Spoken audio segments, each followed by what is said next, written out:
Yoo-hoo! Over here, Maddie! My mother was waving both her arms frantically in the air, as if signaling a 747 on the tarmac at LAX.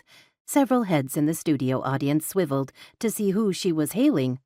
I gave a one-finger wave back in acknowledgement, secretly hoping that gave her the signal that her heroic attempts to flag me down had been seen. No such luck. Her arms continued flapping. More heads swiveled. Dorothy Rosenblatt, my mother's best friend, must have thought Mom wasn't trying hard enough because she joined the party by waving a yellow scarf in the air, the same bright color as the muumuu she was wearing over her ample frame.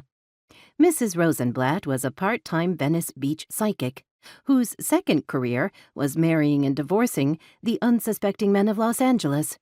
Her hair was Lucille Ball red, her jewelry as colorful as her language, and her horseradish gefilte fish burritos could put hair on your chest. Mrs. R. didn't do subtle. "Maddie," Mrs. Rosenblatt yelled as she patted the seat next to hers.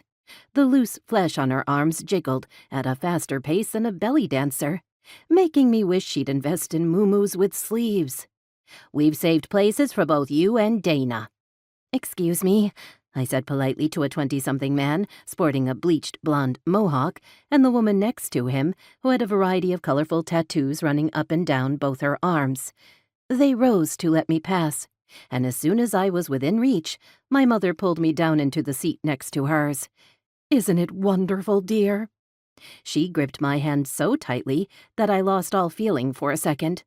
Mom let go to adjust the blue and white t-shirt she was wearing, with Alex Trebek's face prominently displayed in the center. There was a bubble coming out of his mouth with the words, "The answer is..." Mom had paired the shirt with a pair of black stirrup pants and pink high-top sneakers that matched the pink eyeshadow extending from her lids all the way to her plucked eyebrows. Mom's style was once the height of fashion, but it stalled like a Volvo station wagon somewhere around 1986. "I can't believe we're actually here," she said, her gaze whipping around the audience, who had thankfully stopped staring in our direction and had their attention on the soundstage in front of us, where the crew were making last-minute adjustments before the show started taping. "It is exciting," I admitted, feeling the catchy exuberance. We were on the set of the famous Jeopardy game show that morning, taping a special Celebrity Jeopardy tournament to air later that evening, featuring notable names in Los Angeles.